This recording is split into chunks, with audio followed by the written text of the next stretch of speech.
हम सबके इल्म में ये बात है कि हम सिलसिलावार खुदा की इबादत करते हैं। सिलसिलावार हम खुदा का पाक कलाम सीखते हैं।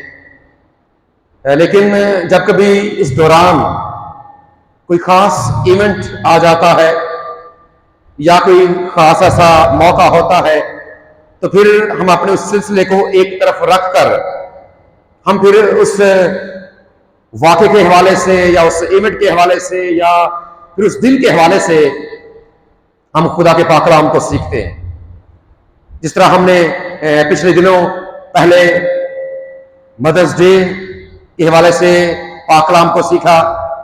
हालांकि हमने सिलसिला ये शुरू कर रखा था कि खुदा ने जो सवालात पूछे हैं किताब मुकद्दस में हम उन पर गौर कर रहे थे।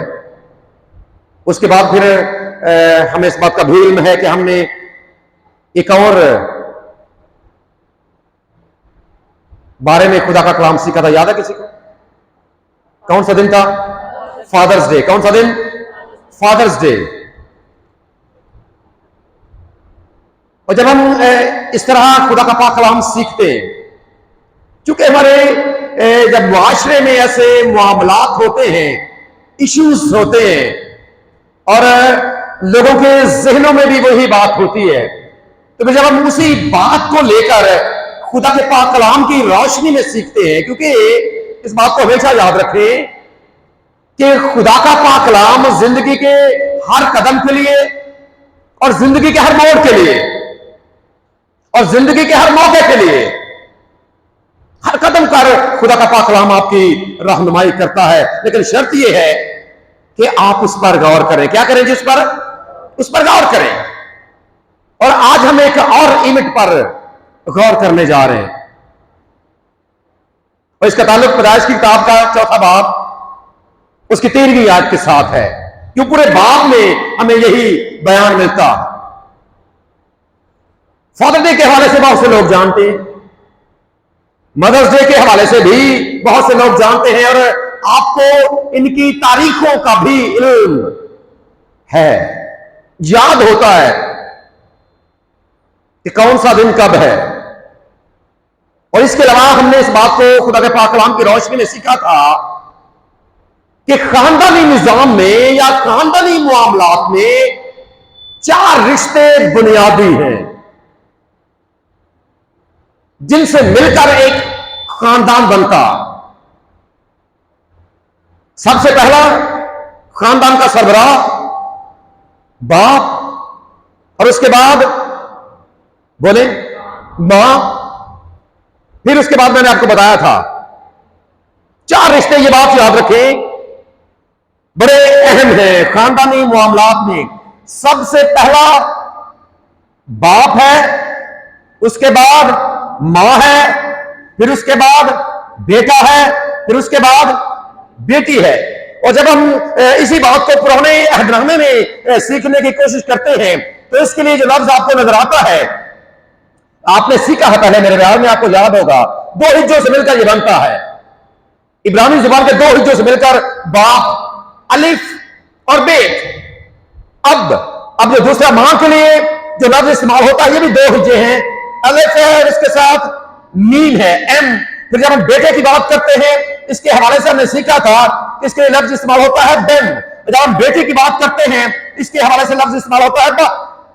और ये चारों के चारों एक बुनियादी रिश्ते हैं जो एक खानदान में मौजूद होते हैं और सारे के सारे अपनी जगह पर इंतहाई अहमियत के हामिल हैं। आप ये जानते हैं कि फादर डे कब है, आप ये जानते हैं कि मदर्स डे कब है, लेकिन कोई ये जानता है कि ये क्या लिखा है जी? क्या लिखा है? जोर से बोले जरा। ब्रदर्स डे कब होता है? ये कब होता है? ये ब्रदर्स डे कब होता है? फादर डे का आपको पता है, मदर्स डे का भी आपको पता है, लेकिन ये कब होता है जी? कुछ दिन पहले गुजर गए, पक्की बात है।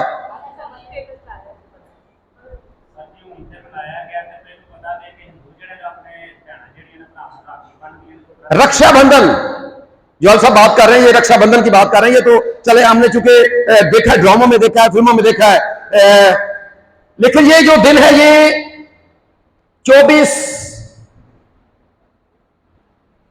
24 मई को ब्रदर्स डे होता है। लेकिन हमारी तरतीब, जिस तरतीब के साथ हम खुदा का पाक कलाम सीख रहे हैं, आज जो आयत हमारे सामने है वो इसी हवाले से है। जरा ये आयत निकालें जो आपके सामने लिखी गई है, पैदाइश की किताब का 4 बाब, उसकी 9वीं आयत पढ़े जरा, और बच्चे में से कोई भी बुलंद आवाज के साथ अगर बेटा सामने आ जाओ, शाबाश, इधर इधर खड़े होकर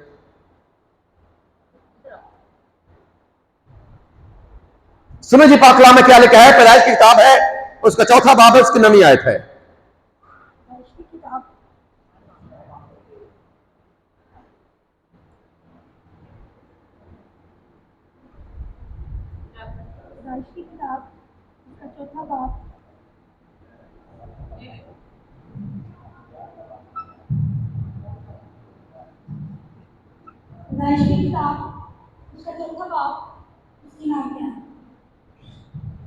तब खुदावन ने कानून से कहा कि तेरा भाई हाबिल कहाँ है?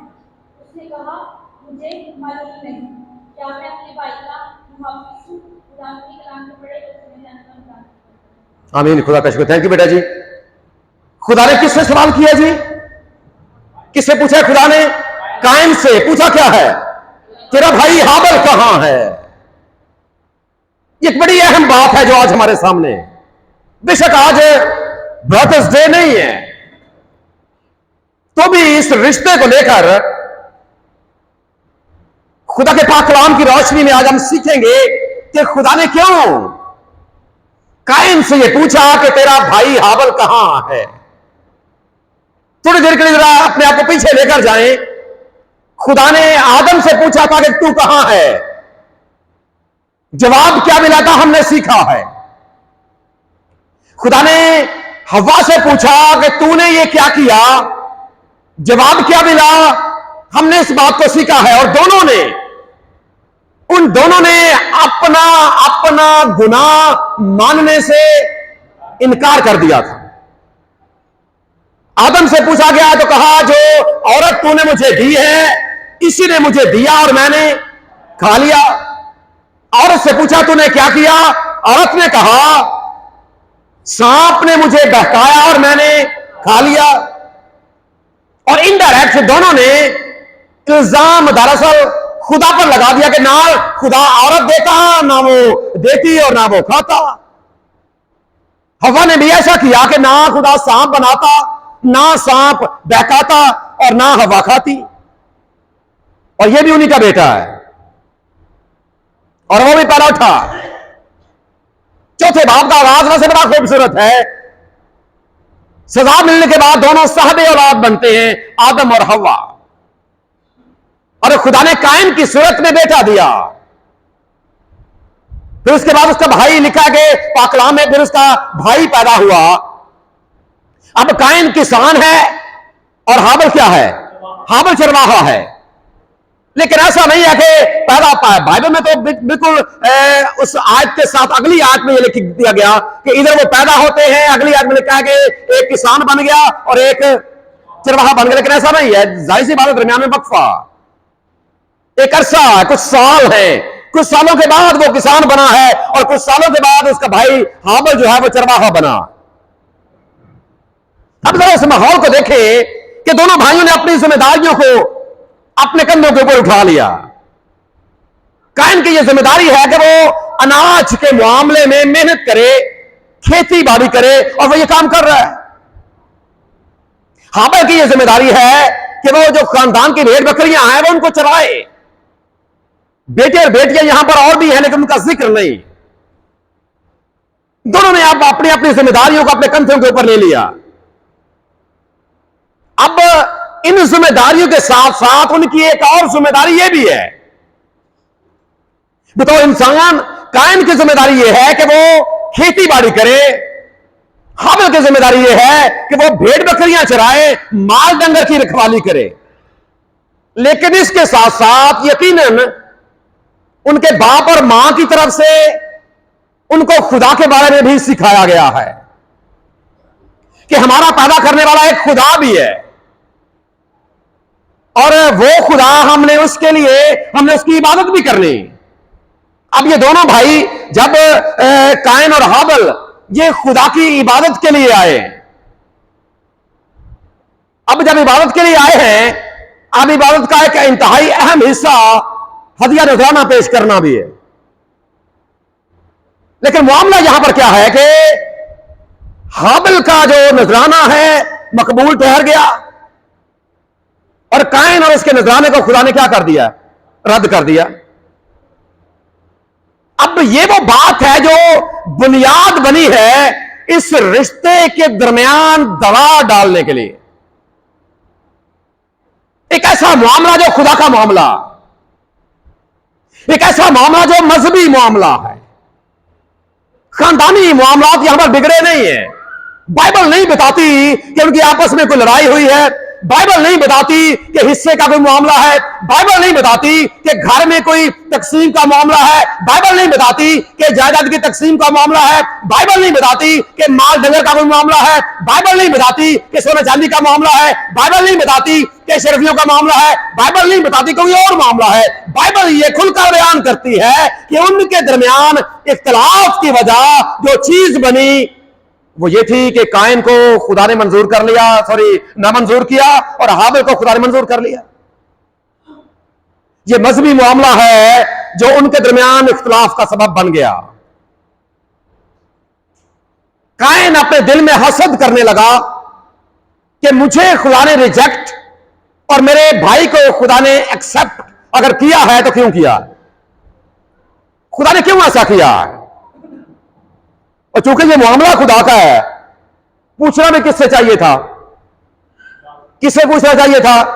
खुदा से पूछना चाहिए था। खुदावंद, मैं अपने भाई के लिए तेरा शुक्र अदा करता हूं, वो मेरा छोटा भाई है, मैं उसके लिए तेरा शुक्र अदा करता हूं कि तूने मेरे छोटे भाई को अपनी हजूरी में मकबूल ठहराया, लेकिन मैं भी उसी का भाई हूं। मुझे भी तूने पैदा किया है, मेरे भाई को भी तूने पैदा किया है, मेरे वालिदैन को भी तूने पैदा किया है। जो कुछ तूने मुझे बख्शा मैं उसमें से लेकर आया, जो कुछ मेरे भाई के पास था वो उसमें से लेकर आया। मुझे जरा वजह बता दे कि मैं किस वजह से तेरी हजूरी में नामंजूर ठहरा। लेकिन उसने ऐसा करने की बजाय वो अपने भाई के साथ हसद रखने लगा, हसद करने लगा। और अब इसी हसद की वजह से क्या हुआ है? उसने एक दिन क्या हुआ कि अपने भाई को कत्ल कर दिया। अब जरा थोड़ा सा पहले की अगर बात करते हैं तो कितनी खूबसूरत बात है कि सारे बाहम मिलकर रह रहे हैं, खूबसूरत माहौल में रह रहे हैं। और पाक कलाम में लिखा है, अगर आप एक आयत जरा निकालें और पढ़ दें उसको, 133वां ज़बूर और उसकी आयत नंबर, पहली आयत, ज़बूर नंबर 133 और उसकी पहली आयत। कोई भी आप में से,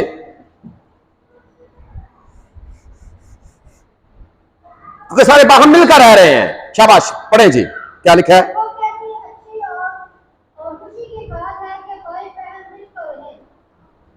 कितनी खुशी और अच्छी बात है। क्या बेटा पढ़ा आपने जी?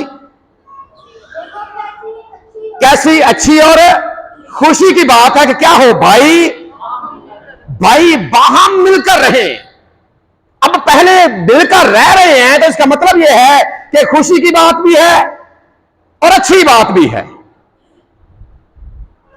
लेकिन ये दरमियान में जो हसद आ गया है, ये याद रखें, हसद पहली सीढ़ी बनता है जब आप कोई मामला बिगड़ने लगता है। आप किसी से जेलसी फील करते हैं, आप किसी से हसद करने लगे हैं, ये पहली सीढ़ी बनता है कहीं और जाने के लिए। हसद, किसी से जलन होती है आपको, और ये हसद बाज़ औक़ात इस कदर, अगर आप इसे यहीं पर खत्म कर दें, ये जो हसद होता है ये फिर आगे कन्वर्ट होता है जो एक पहली सीढ़ी है, और वो है कहीं पर जाने के लिए, वो है गुस्सा। आपको गुस्सा आता है, अगर आप गुस्से को यहीं पर खत्म कर दें क्योंकि अगर हम इसे एक पौधे से तशबीह दें, जब पौधा छोटा होता है तो आप उसे बड़े आराम से उखाड़ देते हैं और वो जड़ से उखड़ जाता है, उसका वजूद खत्म हो जाता है।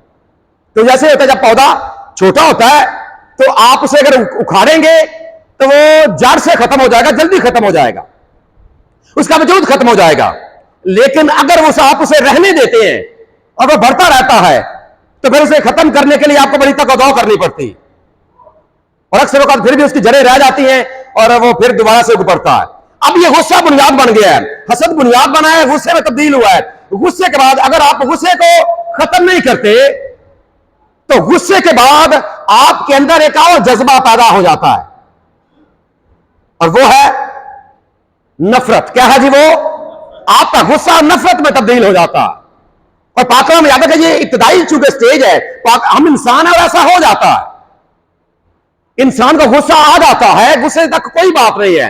और पाकलाम ये बयान करता है, खुदा का बंदा लिखता है कि गुस्सा तो करो लेकिन गुनाह ना करो। गुस्से की हद तक गुस्से को खत्म करें, लेकिन जब आप गुस्सा खत्म नहीं करेंगे ये कन्वर्ट हो जाएगा, तब्दील हो जाएगा नफरत में। और जब फिर नफरत भी बढ़ती रहेगी, आप इसे पानी देते रहेंगे, खत्म करने की कोशिश नहीं करेंगे, आप अपने मजीद रवैये से इसकी आबियारी करते रहेंगे, तो यही जो नफरत है वो एक दिन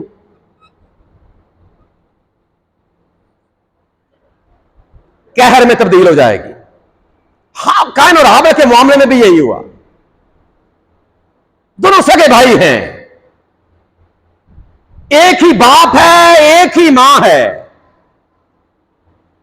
एक ही जगह पर खाना पीना, एक ही घर, एक ही छत है रहने के लिए। अब ये चीजें जब कायन की जिंदगी में आ गई तो उसने वो काम कर दिया जिसे नहीं करना चाहिए था। अब हदिया कैसा था, ये बिल्कुल एक अलग बहस है कि खुदा ने किस बुनियाद पर रिजेक्ट किया। लेकिन सबसे बुनियादी बात जो बाइबल बताती है वो कायन का रवैया है जिसकी वजह से खुदा ने उसको रिजेक्ट किया था।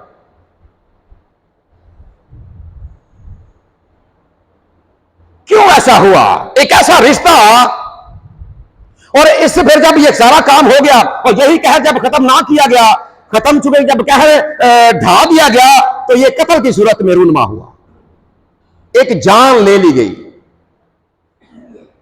अब जरा थोड़ी देर के लिए इस सवाल की जानिब आए। ये सारे मामले के बाद खुदा ने फिर उससे पूछा, क्या खुदा को पता नहीं था? खुदा ने अगर आदम से पूछा कि तू कहां है, खुदा को पता था कहां है वो। खुदा ने अगर हवा से पूछा तूने क्या किया, खुदा को पता था उसने क्या किया। फिर भी पूछा, खुदा ने मौका दिया दोनों को, दोनों नहीं माने अपना गुनाह। अगर खुदा ने इससे पूछा कि तेरा भाई, कायन से पूछा तेरा भाई, अब ये भी आदम और हवा का बेटा है, इनके जब मां पे नहीं सर मन्ने तो फिर मैं क्यों मन्ना।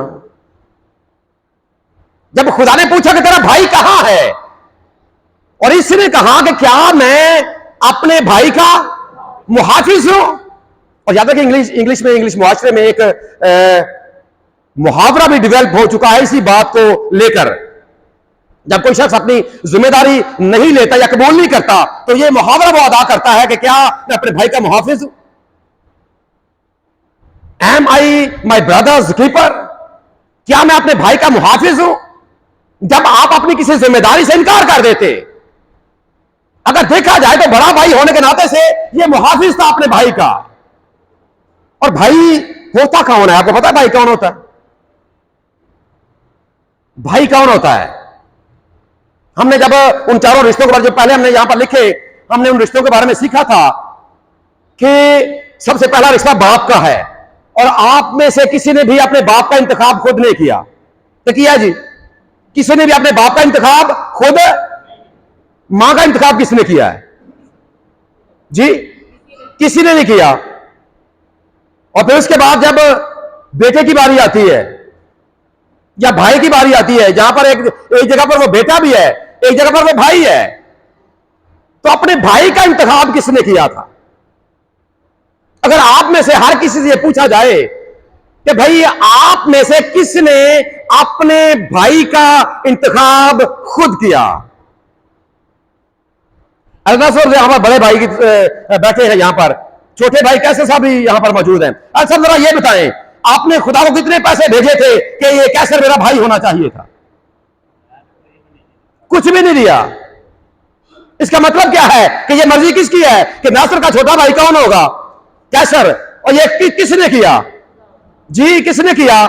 अगर आप में से किसी से पूछा जाए, रिमशा बैठी है, अगर इससे पूछा जाए क्या इसने खुदा को कुछ भेजा था? चलो बैंक में है, पैसे बड़े गेंदी की साड़ी कुड़ी आजकल। कितने पैसे आपने खुदा को दिए कि मूसा मेरा भाई होना चाहिए? कुछ नहीं दिया। मर्जी किसकी हुई फिर? खुदा की। जब खुदा की मर्जी ये है कि कौन किसका भाई होगा, ये मर्जी खुदा की है। और ये बात याद रखें, जब आप इस बात को इग्नोर करते हैं, आज दुनिया में, दुनिया के मुआशरती निजाम को आज देखें, क्यों ये तबाही और बर्बादी के जानम जा रहा है। इसलिए कि कोई बाप को बाप तस्लीम करने के लिए तैयार नहीं है, कोई मां को मां तस्लीम करने के लिए तैयार नहीं है, और कोई भाई भाई को तस्लीम करने के लिए तैयार नहीं।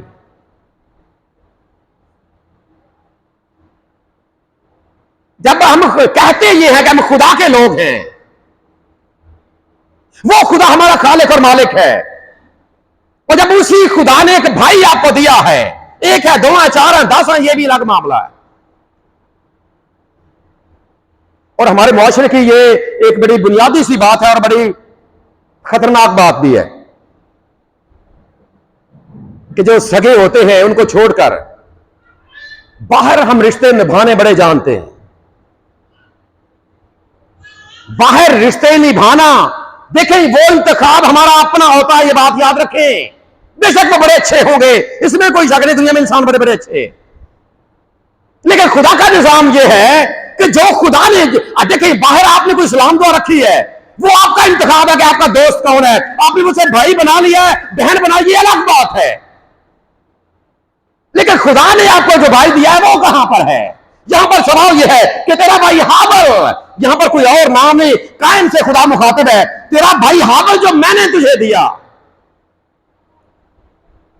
जो मेरा इंतखाब था कि तेरा छोटा भाई हाबिल होगा, वो कहां पर है? जब तक आप भी अपनी जिंदगी में जब कभी ऐसा कोई मामला करते हैं तो खुदा का यह सवाल आपके लिए भी जरूर होता है कि भाई ये तो ठीक है, आपने बड़ी इस्लाम को रखी, अच्छी बात है, मुआशरे में आपने ये सब कुछ ये मुकाम बना रखा है, अच्छी बात है, लेकिन जो भाई मैंने तुझे दिया है, अगर तेरी उसके साथ नहीं बनती, अगर तू उसके साथ बोलने के लिए तैयार नहीं है, उसके साथ तू बैठने के लिए तैयार नहीं है, उसके साथ गुफ्तगू करने के लिए तैयार नहीं है, तो बाहर जितना मर्जी कुछ कर ले। हर काम का आगाज याद रखे घर से होता है, हर काम का आगाज घर से होता है, और खुदा ने यही बात समझाई है इस आयत करीमा में। तेरा भाई हाबिल कहां है? खुदा को पता था इसने मार दिया है, फिर भी खुदा ने पूछा कि ये सामने आए और अपना गुनाह तस्लीम करेंगे। खुदा मुझसे गलती, इसने भी हठधर्मी दिखाई कि क्या मैं अपने भाई का मुहाफिज? इसी भाई को जब आप पाकलाम की रोशनी में सीखने की कोशिश करेंगे तो कम से कम 13 इकसाम आपको मिलेंगे जो भाई के हवाले से बयान करती, लेकिन सबसे अहम जो आपका खूनी रिश्ता, जिसका इंतजाम आपके लिए खुदा ने किया, इसी बात को बुनियाद बनाकर आज जरा थोड़ी देर के लिए सोचें, अपनी जिंदगी पर जरूर गौर करें। बेशक आज ब्रदर्स डे नहीं है, हमें शायद पता भी नहीं है कि कब होता है, चले आज पता चल गया कि 24 मई को होता है, लेकिन खुदा का सवाल हर वक्त आपके लिए है इस मामले में। कितने सिंसियर हैं, कितने मुखलिस हैं खुदा के पाकलाम की इस बात को लेकर। पाकलाम का तो फैसला यह है कि क्या अच्छी और खुशी की बात है, दो चीजें हैं, अच्छी बात भी है, खुशी की बात भी है कि भाई बाहम मिलकर रहें। और पंजाबी में जब हम इसको गाते हैं इसी ज़बूर को, क्या ही चंगी गल है कि खूब सुहानी भी कि दिल दे नाल हो एक सलाह सारे सबना भरावां दी। और हमारी ये ट्रेजेडी है कि सानू अपने भी सलाह तो चाहिए हुई नहीं। ब्रादरीज्म क्यों आज शिकार है तोड़ फोड़ का? तोड़ फोड़ का याद रखें, भाई आपको मिलता है एक सिस्टम के तहत, एक सिस्टम खुदा ने रखा है जिसके तहत आपको भाई मेरा जो सिस्टम के तहत मिला है, हम उसे तो कबूल नहीं करते, लेकिन जो आगे पीछे से मिल जाता है। देखिए, जो दरवाजा खटखटाता है ना कि घर में आने के लिए एक रास्ता है, वो दरवाजा है। अगर कोई खटखटाता है और अंदर से आवाज आती है भैया आ जाए, वो तो दुरुस्त है, लेकिन जो दीवार फलांग कर आता है, देखिए जो सिस्टम के साथ आया कबूल तो वो होना चाहिए, और जो दीवार फलांग कर आता है, हमारी ट्रेजेडी ये है कि हम जिंदगी के हर मामले में जो दीवार से फलांग कराते हैं उनकी कदर करते हैं, और फिर वही हमारे लिए तबाही और बर्बादी का सबब बनते हैं। भाइयों भाइयों के दरमियान इख्तिलाफ हो जाता है। आज आप अपने खानदानी मामलात को देख लें, आज आप अपने बरादरी सिस्टम को देख लें, आज आप अपने कलीसियाई मामलात को देख लें। यही बात है, यही बात है जो आपके लिए आज कलीसियाओं की अगर हम बात करें, इसी सवाल को बुनियाद बनाकर कि जो सिस्टम मैंने आपको दिया है, जिस सिस्टम के साथ, देखिए अगर मैं आज यहां पर खिदमत के लिए मौजूद हूं, तो क्या मैं किसी रिश्ते की बुनियाद पर यहां पर आया कि सिस्टम मुझे लेकर यहां पर आया है और आपने एक सिस्टम की बुनियाद पर मुझे कबूल किया है। लेकिन मामला होता क्या है, आपने ये खुदा का घर तामीर कर रखा है कलीसियाई सिस्टम को लेकर। हम अपने जो सिस्टम की तरफ से हमें मिला है, हम उसे हमेशा इग्नोर करते, और जब दीवार फलांग कर आते हैं हम उन्हें हमेशा तरजीह देते हैं। क्यों तबाही और बर्बादी की जानब हम जा रहे हैं? यही वजह है। जो सिस्टम है उसे मानने के बजाय, जो खुदा का निजाम है उसे मानने के बजाय, अगर आपके घर में वायरिंग भी नहीं हुई है, अगर आपके घर में देखिए ये क्या कितने काम होने वाले हैं, लेकिन अगर आप कमेटियां डालकर लाहौर भेजते हैं, तो आप किस सिस्टम के तहत काम कर रहे हैं? अपने आपका जैसे आपका जो शान है आपकी, आपका गिरजाघर, अगर आप इसके साथ मुखलिस नहीं है और आप किसी और के साथ मुखलिस हैं जहां पर आपको कोई नाम भी नहीं लेता, जो लोग बाहर से आते हैं वो आपको कोई ना कोई उल्टा सीधा पढ़ा जाते हैं, फिर भाई भाई के साथ इख्तिलाफ कर जाता। आपने खबरदार रहना है ऐसे लोगों से। याद रखे, तेरा भाई उस वक्त भी खुदा आपसे पूछता है कि तेरा अपना चर्च कहां है, क्या वहां पर सारा काम मुकम्मल हो चुका है तो यहां पर तू हदिये भेज रहा है, क्या वहां पर जरूरत नहीं है सोचने की तेरा भाई कहां है? सिस्टम के साथ जो चीज आपको मिलती है, अगर आप उसे कबूल नहीं करेंगे, जो बाकी लोग आते हैं दीवारें फलांग कर, अगर आप उनके साथ ताउन करेंगे, याद रखें कभी आप उनको छेड़ कर देखें, आप उनसे कभी एक बार कहें कि जी साढ़े घर भी आया करो, आप एक बार कहेंगे वो 100 बार आएंगे और आपको अपने चर्च के खिलाफ, अपने भाई के खिलाफ करेंगे, जुदाई डाल देंगे वो, और आप वो मशवरा देंगे भाई चर्च कोई सा नहीं, तुसी क्यों वक्री इबादत नहीं कर सकते? जो ऐसा लोग आपको पढ़ाते हैं। और पिछले दिनों एक मामला मेरे सामने आया, यहां पे सादनगर गांव का है, 2 भाई हैं, दोनों सगे भाई हैं, एक ने कहीं साइड से, एक खुदा का बंदा कहने को ये खुदा के लोग हैं, लेकिन ये ट्रेजेडी है हमारे मुआशरे की, साइड से वो बंदा आया है, भाई को भाई से जुदा कर दिया, बरादरी से जुदा कर दिया, कितनी दूर से वो फ्रांसिसाबाद से आता है। अब जो कबूल करने वाले हमको भी पता नहीं है कि ये शख्स हमारे साथ क्या कर रहा है, भाई के साथ मेल मिलाप रहने नहीं दिया उसने। खुदा का सवाल यहां पर हर मामले में, याद रखें, ये चर्च के मामले में भी है, ये खुदा के खादम के मामले में भी है, ये बरादरी के मामले में भी है, ये सगे भाई के मामले में भी है, हर तरह से। जब क्योंकि बाइबल इसको 13 तरह से बयान करती है, और आज वक्त नहीं है कि 13 तरह से आपको सिखाया जाए। कितने मुखलिस हैं आप अपने चर्च के साथ, कितने मुखलिस हैं आप अपने पासबान के साथ, कितने मुखलिस हैं आप अपनी बरादरी के साथ, कितने मुखलिस हैं आप अपनी कलीसिया के साथ, कितने मुखलिस हैं आप अपने खानदान के साथ, और कितने मुखलिस हैं आप अपने सगे भाई के साथ। आज ये मामला हम सबके सामने भी है। जरूर अपनी जिंदगी पर गौर करें। और ये कलीसियाई मैटर्स तो इतने बिगड़ चुके हैं और बिगड़ते जा रहे हैं। वजह क्या है? वजह सिर्फ और सिर्फ यही है। देखें, अगर आप सिस्टम में तब्दीली करना चाहते हैं तो फिर ये एक अलग बिल्कुल मैटर है, आपको इस मामले में आगे आना चाहिए। बजाय इसके कि आप अपने भाई से इख्तलाफ करें, बजाय इसके कि आप अपने खानदान में जुदाई डाल लें, बजाय इसके कि आप अपनी लड़ाइयां और झगड़े शुरू कर दें। अगर आप दीवारों से फलांग कर आने वालों को कबूल करेंगे तो याद रखें कभी कलीसिया सिस्टम बेहतरी की जानब गामजन नहीं होगा। वो सिर्फ अपना मतलब निकालने के लिए आते हैं, और ऐसा नहीं है मैं अपने आप को बड़ा बनाता हूं। मैंने हमेशा ये कोशिश की है, मैंने हमेशा जब कभी कहीं पर जाने का इत्तेफाक भी हुआ गया, मैं हमेशा सिस्टम के साथ हूं। लेकिन जहां पर भी मेरे जाने की वजह से भाइयों में जुदाई हुई है, मैंने वहां पर हाथ जोड़े हैं कि मैंने यहां पर अब नहीं आना, आप जाने और आपका काम जाने। खबरदार रहना है आपने ऐसे लोगों से जो आपको इस सवाल खुदा के पूछने पर कि आपका भाई कहां है। आज जरूर हमने अपनी जिंदगी पर गौर करना है, आज जरूर इस बारे में हमने सोचना है। भाई के बारे में अगर आप जानना चाहते हैं, मिसाल की किताब के 17वें बाब की 17वीं आयत में लिखा है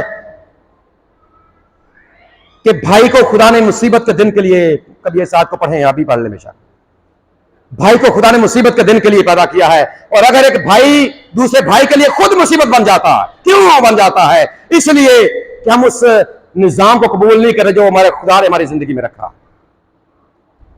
खुदा के निजाम को कबूल करेंगे तो ये मामला दुरुस्त होंगे। मुसीबत के दिन के लिए भाई को खुदा ने पैदा किया। और फिर एक उर्दू जुबान का मुहावरा भी है कि भाई जैसा दोस्त नहीं और भाई जैसा दुश्मन भी नहीं। ये बड़ी खतरनाक बात है। भाई जैसा दोस्त नहीं और भाई जैसा दुश्मन नहीं। अगर भाई दोस्ती करने पर आता है तो दोस्त कहीं बढ़कर करता है, लेकिन अगर भाई वही भाई कायन जैसा बन जाए, और इसलिए खुदा के बने लिखा कायन की मानद मत बनो। भाई तो मुसीबत के दिन के लिए पैदा हुआ है। और फिर यीशु मसीह की जिंदगी का नमूना भी हमारे सामने है। अगर आप यूहन्ना की इंजील का 20वां बाब और उसकी 17वीं आयत को पढ़ेंगे तो वहां पर यीशु मसीह ने मरियम मगदलीनी को मुखातिब करते हुए मुर्दों में से जी उठने के बाद उससे ये कहा कि जाकर मेरे भाइयों को ये खबर दो। उसने अपने शागिर्दों को भी अपने भाई कहा है। एक ये भाई है जो अपने भाइयों के लिए अपनी जान को कुर्बान करता है, और एक वो भाई बने फिरते हैं जो दूसरों का खून चूसते हैं, अपने मतलब के लिए भाइयों में दरार डाल देते हैं। खबरदार आपने रहना है। अगर आप अपने बारे में खुद फैसला नहीं करेंगे, अपने बारे में खुद नहीं सोचेंगे, तो यह बात आपको बहुत दूर तक ले जाएगी। इसलिए हमेशा अपने बाप के साथ, अपनी मां के साथ, अपने भाई के साथ, अपनी बहन के साथ, अपने खूनी रिश्तों के साथ, ठीक है मामलात बाज़ औक़ात बिगड़ जाते हैं, लेकिन दुनिया में याद रखें कोई ऐसा मसला नहीं जिसका कोई हल ना हो। बैठकर सारे मामले हल किए जा सकते हैं। सो जरूर है कि आप इस मामले में जरूर गौर करें। फिर खानदान से हटकर आप कलीसियाई मामलात को देख लें, कलीसियाई मामलात से हटकर आप मुआशरती मामलात को देख लें। जरूर इस बात पर आपने गौर करना है और इस बात को समझना है कि आपका खुदा आपसे क्या तकाजा करता है। तो यीशु मसीह के नमूने को भी अपने सामने रखना है, जिसने कहा कि कोई इस तरह नहीं कर सकता कि अपनी जान अपने दोस्तों के लिए कुर्बान कर दे, अपने भाइयों के लिए, दूसरों के लिए कुर्बान कर दे। वो भाई है जो दूसरों के लिए जान देने के लिए तैयार है। यीशु मसीह की बात कर रहा हूं। और फिर वो भी भाई हैं जो जान हम कायन जैसे जो जान लेने पर तुल जाते हैं। आपने बचना है ऐसे लोगों से, ऐसे भेड़ियों से जो सिर्फ और सिर्फ आपकी खाल नोचते हैं। इसलिए खुदा के बंदे रसूल ने भी बड़ी खूबसूरत बात लिखी है फिलिपियों के खात में कि वैसा ही मिजाज रखो जैसा मसीह यीशु का भी था। मेरा और आपका खुदा हमें आज के कलाम के वसीले से बरकत बख्शे। आमीन। बहुत शुक्रिया।